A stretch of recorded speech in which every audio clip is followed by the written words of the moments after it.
सनातन संस्थेच्या वतीने पूजनीय जगद्गुरू श्रींच्या चरणी वंदन करते आणि रामनाथी आश्रमात आपले मनपूर्वक आणि भावपूर्ण स्वागत करते. परमपूज्य डॉक्टर आठवले जे कार्य करत आहेत ते कार्य असामान्य कार्य आहे. भगवंतानं त्यांना या कार्यासाठी पाठवलेलं आहे.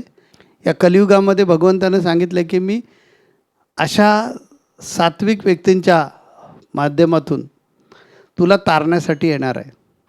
सनातनचं जे कार्य आहे ते आम्ही एकदम जवळून अभ्यासलेलं आहे आणि संपूर्ण जगभरामध्ये सनातनचे कार्यकर्ते साधक फार मोठं एक विश्वशांतीचं कार्य करत आहेत.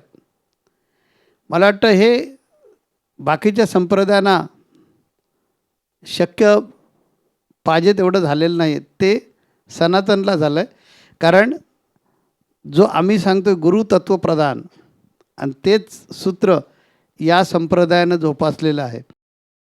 आणि त्यामुळे आता पण आम्ही पाहिलं की ते अनेक साधक सेवा करतात. त्या सेवेचं मूल्य काय तर गुरूंची कृपा. या आश्रमामध्ये जे वातावरण आहे ते पूर्णतः इथली जी स्पंदनं आहेत, आम्ही जवळजवळ आता 1-1.5 तास झालेला आहे इथे येऊन.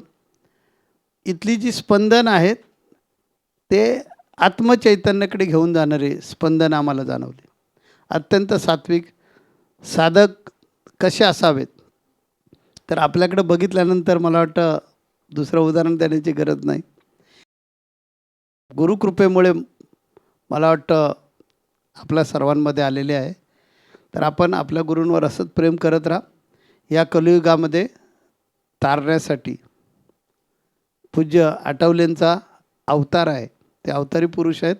फक्त कधी सांगणार नाही ना, भगवान कृष्ण ज्यावेळी होता त्यावेळी कधीच सांगितलं नाही त्याने की मी भगवान आहे म्हणून.